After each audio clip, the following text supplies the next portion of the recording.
ভদ্রস্তু ভৈরবী মহালক্ষ্মী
জগতরে পাপি হে চতুর্ভুজ জল ভিতরু ধারিল গজ ইয়ে জনান করে আত্মজ জনান করে আত্মজ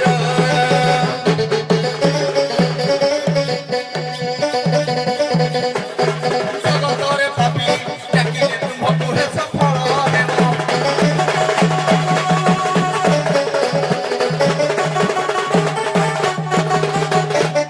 মরুধর হে মধু খবর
মন নির্মল পুরুষ উত্তম এ মন্দমতি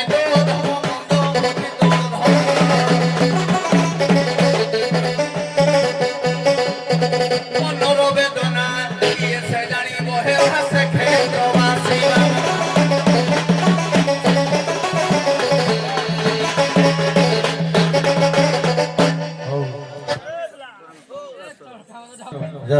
প্রান্তন প্রাସ गीत बढ़िया चमत्कार क्षेत्रवासी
नाथायते नमः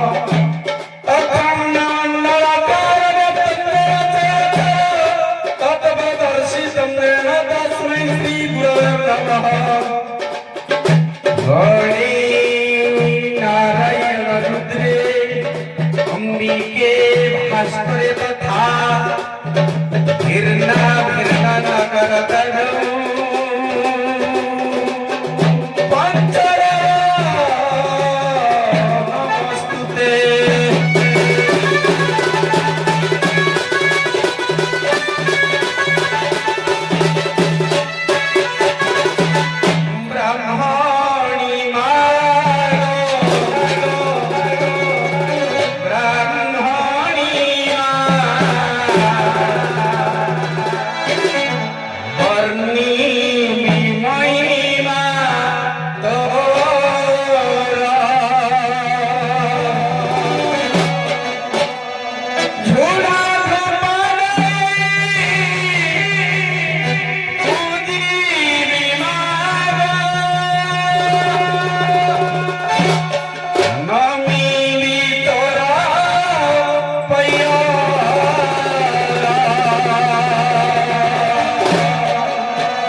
ବନାରେ ମନ ମୋହନ ସିନା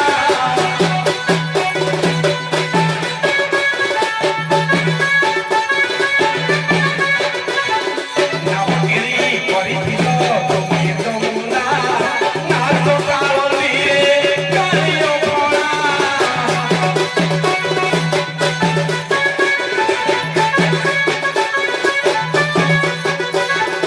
ନାଚିଲ ତୁମେ ବେତନା ନାଚିଲ ତୁମେ ବେତନା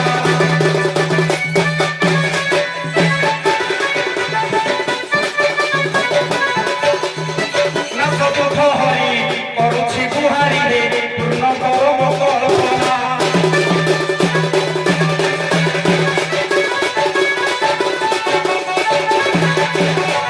ହେ ଥକା ମନ ହେ ଜଗନ୍ନାଥ ଥରେ ବର ସକେ ଚଢୁଛ ରଥ ଥାଉ ଥାଉ ତୁମ୍ଭେ ହେଲି ଅନାଥ ଥାଳ ପୂର୍ଣ୍ଣ କର ମୋ ମନ ରଥ ଆଉ ଥରେ ଦିଅ ହେ ଆଶ୍ରିତ ଥରେ ଦିଅ ହେ ଆଶ୍ରିତ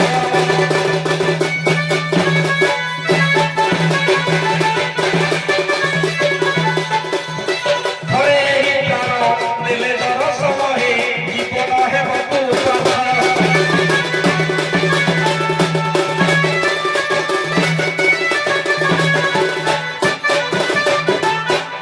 যাও ବହୁତ ବହୁତ ଧନ୍ୟବାଦ ଏବଂ ସାଧୁବାଦ ସମସ୍ତ କଳାକାର ବନ୍ଧୁ ଆଉ ଉଦ୍ୟକ୍ତ ଭାଇ ବନ୍ଧୁମାନେ ସମସ୍ତଙ୍କୁ ସାଧୁବାଦ ପ୍ରାଚୀନ ଲୋକକଳା ବିଲୁପ୍ତ ପ୍ରାୟ ଏ ଲୋକକଳା ଦଣ୍ଡ ନୃତ୍ୟକୁ ପୁନରୁଦ୍ଧାର ପାଇଁ ଆପଣମାନଙ୍କର ପ୍ରୟାସ ଏବଂ ଆପଣଙ୍କୁ ସାହାଯ୍ୟ କରୁଥିବା ସମସ୍ତ ମଞ୍ଚ ବା କର୍ମକର୍ତ୍ତା ବନ୍ଧୁଗଣ ଏ ବିଲୁପ୍ତ ପ୍ରାୟ ଲୋକକଳାକୁ ଉଜ୍ଜୀବିତ କରୁଛନ୍ତି ସେଥିପାଇଁ ମୁଁ ଧନ୍ୟବାଦ ଦେବି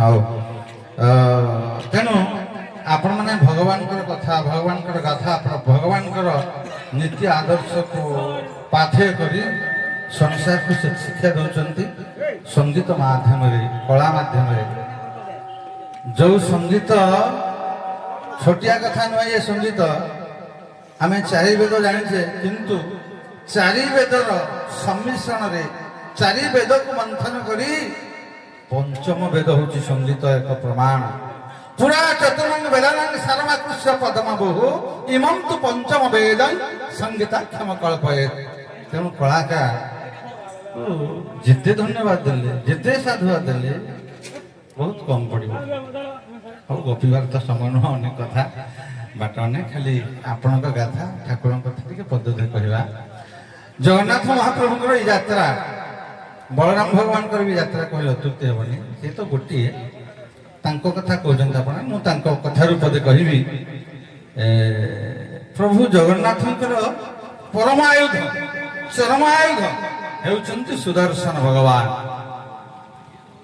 ସଦା ସର୍ବଦା ମହାପ୍ରଭୁଙ୍କର କୋ ପାଖରେ ଥାନ୍ତି ବାମ ପାର୍ଶ୍ୱରେ ସୁଦର୍ଶନ ସର୍ବଦା ବାମ ପାର୍ଶ୍ୱରେ ଥାନ୍ତି କିନ୍ତୁ ଗୋଟିଏ ଦିନ ଯୋଉଟା ହଉଛି ପବିତ୍ର ଆଷାଢ଼ ଶୁକ୍ଳ ଦ୍ୱିତୀୟ ଦିନ ରଥଯାତ୍ରା ସମୟରେ ଭଗବାନଙ୍କର ଚକ୍ର ଆଉ ଭଗବାନ ପାଖରେ ନଥାଇ ମା ଭଦ୍ରାଙ୍କ ରଥରେ କାହିଁକି ଯାଏ ପୁଣି ମା ଭଦ୍ରାଙ୍କର ଦକ୍ଷିଣ ଭାଗରେ ଥାଏ ତାର ମୀମାଂସା କଥାରେ କୁହନ୍ତୁ ପଦ ଦେଖନ୍ତୁ ସାରେ ଜଗନ୍ନାଥ ଯେତେବେଳେ ଭକ୍ତକୁ ଦର୍ଶନ ଦେବା ପାଇଁ ଆସନ୍ତି ସେତେବେଳେ ଆୟୁଧଟା ହେଲା ଗୋଟେ ଶତ୍ରୁ ଦମନ ଆୟୁଧଟା ହେଲା ହଉଛି ଶତ୍ରୁ ଦମନ ତେଣୁ ଭକ୍ତ ଯୋଉଠି ଆସେ ତ କେହି ଶତ୍ରୁ ନାହାନ୍ତି ତେଣୁ ଇଏ ଭକ୍ତଙ୍କ ପାଖରେ ପାରିଦର୍ଶନ କରନ୍ତି ମା ଭଦ୍ରାଙ୍କ ପାଖକୁ ହଉ ଦେଖି କଣ ଆପଣ କହିବେ ଆଉ ଗୋଟେ କହିବି ମଧ୍ୟ ଭଦ୍ରା କାହିଁକି ଧାରଣ କରନ୍ତି କହିବି ସେ ବିଷୟରେ କିଛି କୁହନ୍ତୁ ଟିକେ ଆଜ୍ଞା ଭଦ୍ରାଙ୍କ ପାଖକୁ ଯେତେବେଳେ ଯାଏ ତେଣୁ ମା ଭଦ୍ରେ କଣ କରନ୍ତି ଆପଣ କହିଲେ ଯେ ସେ ଡାହାଣ ପାର୍ଶ୍ୱରେ ଧାରଣ କରନ୍ତି ତେଣୁ ଇଏ ହେଲେ ବାମାଙ୍ଗୀ ସିଏ ହେଲେ ଦକ୍ଷିଣାଙ୍ଗୀ ଆଜ୍ଞା ଭଗବାନ ରଥଯାତ୍ରା ସମୟରେ ନନ୍ଦିଘୋଷ ରଥଟା ପଛରେ ଯାଏ ପ୍ରଶ୍ନ ହଉଛି ଆଜ୍ଞା ସୁଦର୍ଶନ ମହାପ୍ରଭୁ କାହିଁକି ନଥାନ୍ତି ତାଙ୍କ ରଥରେ ଯେ ସୁଭଦ୍ରାଙ୍କ ରଥରେ ଯାଆନ୍ତି ପୁଣି ଦକ୍ଷିଣ ଭାଗରେ ଥାନ୍ତି କି ବାମ ପାଖରେ ଯିଏ ରହେ ପ୍ରଭୁଙ୍କର ସେ ଦକ୍ଷିଣାଭିମୁଖୀ କାହିଁକି ହୁଏ ଜାଣିବା ପ୍ରଶ୍ନ। ଆଜ୍ଞା ସୁଦର୍ଶନ ସୁଦର୍ଶନ ସୁଦର୍ଶନ ଦେବୀ ସୁଭଦ୍ରାଙ୍କ ପାଖରେ ରହିବା ଅର୍ଥ ମାଙ୍କ ଦର୍ଶନ ଆଗରୁ ସୁଦର୍ଶନକୁ ଦର୍ଶନ କଲେ ପାପ ମୋଚନ ହୋଇଯାଏ।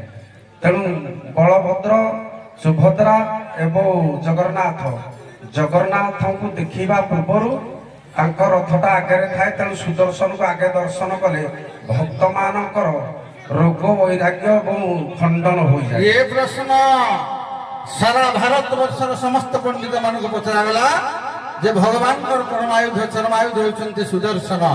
ସେ କାହିଁକି ପ୍ରଭୁଙ୍କ ପାଖରେ ନ ରହି ମା ଭଦ୍ରାଙ୍କ ପାଖରେ ରହନ୍ତି ପୁଣି ଦକ୍ଷିଣ ଭାଗରେ? ଇଏ ପ୍ରଶ୍ନଟା ସାରା ଭାରତର ସମସ୍ତ ପଣ୍ଡିତକୁ ପଚରାଗଲା।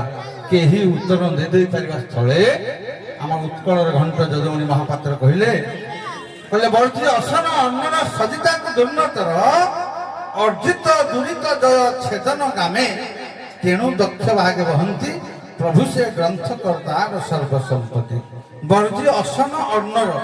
ଆଜି ମହାପ୍ରଭୁ ସୁଦର୍ଶନକୁ ଅନ୍ନ ଭୋଜନ ଦିଆଯାଇନି, ବର୍ଜନ କରାହେଇଛି। କାହିଁକି ନା ଅର୍ଜିତ ଦୂରିତ ଜୟ ଛେଦନ ଗାମେ। ଏ ପାପ ପଙ୍କଳ ସଂସାରରେ ଆମର ଅଜ୍ଞାତରେ ଯେଉଁ ଆମେ ପାପକୁ ବର୍ଜନ କରିଛେ ତାକୁ ଛେଦନ କରିବା ପାଇଁ ମହାପ୍ରଭୁକୁ ଦୁର୍ନତର ଭାବରେ ଅଣାଯାଏ। ପୁଣି କାହିଁକି ମାଙ୍କ ପାଖରେ ଗଲେ ନା ମା ହେଉଛନ୍ତି ଶକ୍ତି ସ୍ୱରୂପିଣୀ ଜଗତ ଜନନୀ କାକଲ୍ୟ ବାସିନୀ। ତାଙ୍କର ଶକ୍ତିରେ ରୂପାନ୍ତରିତ ହେଇ ଭକ୍ତମାନଙ୍କର କଳମସକୁ ଛେଦନ କରନ୍ତି। କାହିଁକିନା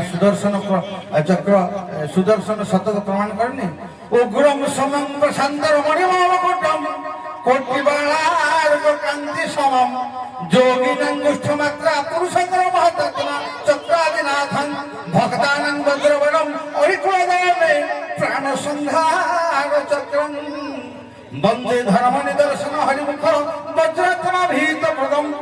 হে ଯେଉଁ ସୁଦର୍ଶନ ମହାପ୍ରଭୁ ଏ ଭକ୍ତମାନଙ୍କର କଳମସକୁ ଦୂର କରିବେ, ସଂସାରର ପାପତ୍ରୟ ଦୂର କରିବା ପାଇଁ ଜଗନ୍ନାଥ ମହାପ୍ରଭୁଙ୍କ ପାଖରେ ବିଦାୟ ନେଇକରି ଦୁର୍ନତର ଭାବରେ ଅଛନ୍ତି। ଆଚ୍ଛା ହଉ, ସୁଦର୍ଶନ ମହାପ୍ରଭୁଙ୍କର ତ ଚକ୍ରାକାର ଆମେ ଜାଣିଛେ, କିନ୍ତୁ ପହଣ୍ଡି ବି ଯେବେ ସ୍ତମ୍ଭାକାର ଭଗବାନ ହେଇଯାଆନ୍ତି, ଗୋଟେ କଣ ସେ କହନ୍ତି ଯେମିତି ଖୁଣ୍ଟ ଭଳିଆ ହେଇକିରି ଯାଆନ୍ତି। କାହିଁକି ଜାଣିଛନ୍ତି ମାନେ ନହେଲେ ନାହିଁ। ଧନ୍ୟବାଦ। ଜାଣିଛନ୍ତି? ହଉ ହଉ, ଜଗନ୍ନାଥ ମହାପ୍ରଭୁଙ୍କର କଥା ପଦ ଅଥେ ଆଲୋଚନା କଲେ ପ୍ରଭୁ ବଳରାମଙ୍କ ପାଖକୁ ଟିକେ ଯିବା। ଠାକୁରଙ୍କ କଥା ଖାଲି ଛୋଟିଆ ପଦ। ଆପଣ ଜାଣନ୍ତି ବଳରାମ ଭଗବାନଙ୍କର ଅମରକୋଷ ପ୍ରମାଣ କରି ଆପଣ ସବୁବେଳେ ଅମରକୋଷ କୁହନ୍ତି, ସେଇ ଉଦ୍ଦେଶ୍ୟରେ କହୁଛି। ଭଗବାନଙ୍କର ବଳରାମ ଭଗବାନଙ୍କର 17ଟା ନାଁ। ଏ 17ଟା ନାଁ ଭିତରେ କେତେଟା ଆମେ ବାତେଇ ପାରିବା? ଆପଣ ଗୋଟିଏ କୁହନ୍ତୁ, ସେ ଗୋଟିଏ କହିବେ। ଆପଣ ଗୋଟିଏ କହିବେ, ସେ ଗୋଟିଏ କହିବେ। ହେଲା, ହଡ଼ବଡ଼ ହେବାର ନାହିଁ। ଗୋଟିଏ ହେଲା ହଳଧର, ଏକ ଗଲା। ଗୋଟିଏ ଶଙ୍କର୍ଷଣ, ଦୁଇ ଆଉ ଗୋଟେ ହଳାଇ ଉଦ୍ଧବିକ, ହଳାୟୁଧ, ଧନ୍ୟବାଦ। ରେବତୀ ରମଣ, ଧନ୍ୟବାଦ। ବଳଦେବ, ଧନ୍ୟବାଦ। ବଳଭଦ୍ର, ଯାହା ହଉ, ବହୁତ ବହୁତ ଧନ୍ୟବାଦ। ଆଉ ଆଗକୁ କଣ ଯିବା?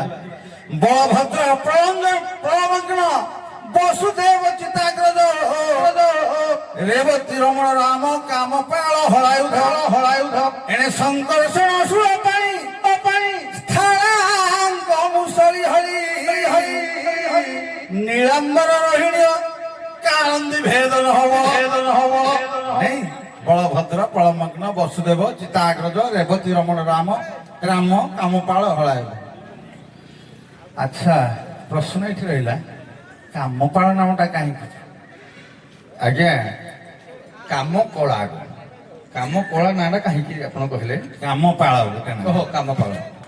ଆଜ୍ଞା, ଇଏ ବଳରାମ ହଉଛନ୍ତି ଯେତେ କାର୍ମକ ପୁରୁଷ ଗୁଡାକର କର୍ମ ଦାତା ପାଳନ କରିଥିବା ଦ୍ୱାରା ନାଁଟା ହେଲା ହଉଛି କାମପାଳ। କର୍ମ କୋଉ କର୍ମ? ମାନେ ଯେତେ ବିହିତ କର୍ମ ଗୁଡାକର, ବିହିତ କର୍ମ ଆମର ଯେତେ ମନେ କରାଯାଉ, ଯେତେ କର୍ମ ସ୍ୱକର୍ମ ଗୁଡାକ, ବିହିତ କର୍ମ ଗୁଡାକ, ସେ କାମଟାକୁ ପାଳନ କରିଥିବା ଦ୍ୱାରା ନାଁଟା ହେଲା ହଉଛି କାମପାଳ।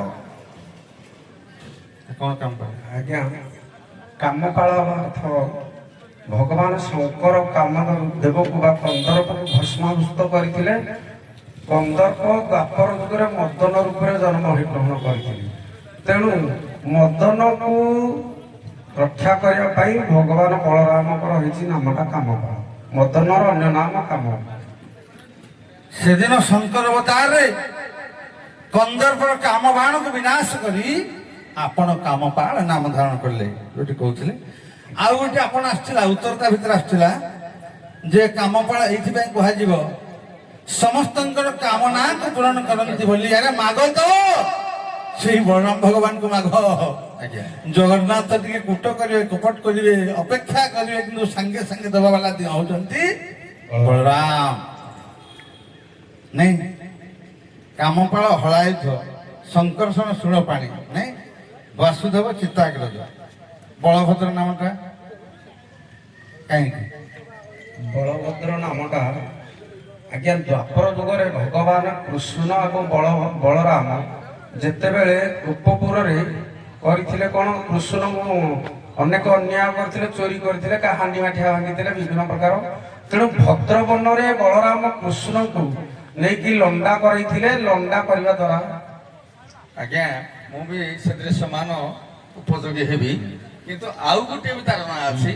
ଯେତେବେଳେ ଅର୍ଜୁନ ହରଣ କରିଥିଲେ କାହାକୁ ସୁଭଦ୍ରାକୁ, ସେ ସମୟରେ ସେଇ ଭଦ୍ର କଥାଟା ଦୁର୍ଯ୍ୟୋଧନକୁ ବିବାହ ପ୍ରସ୍ତାବ ପଡିଥିଲା। ଆଚ୍ଛା ତେଣୁ ସିଏ ଭଗବାନ କୃଷ୍ଣ ସିନା କଣ କଲେ ନା ତାକୁ ଗୋପ୍ୟ କରିକି ଚୋରି କରିଦେଲେ। ତେଣୁ ସେଇ ଭଦ୍ରକୁ ମାନେ ଆର୍ଯ୍ୟତା ସହକାରେ ବିବାହ କରିବା ନାଁଟା ହଉଛି ବଳଭଦ୍ର। ଯାଉଛନ୍ତି ମାନେ ପଶି ଯାଉଛନ୍ତି। ଆପଣ ଜାଣିଛନ୍ତି ନା ମୁଁ ଜାଣିନି ପଶୁଛନ୍ତି। ବଳ ଏବଂ ଭଦ୍ର ତାଙ୍କର ବଳ ଏତେ କେହି କଳନା କରିପାରିବେନି।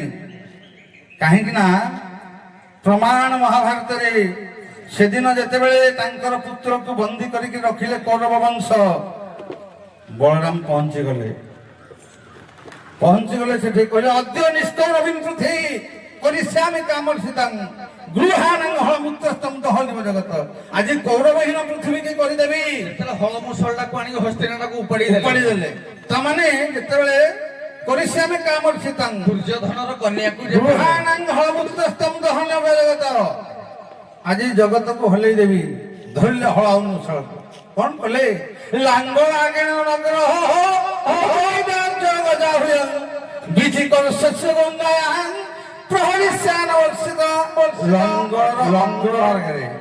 ଲଙ୍ଗଳ ଅଗ୍ରଭାଗରେ ହସ୍ତିନାପୁରଟାକୁ ତାଡି ଦେଲେ।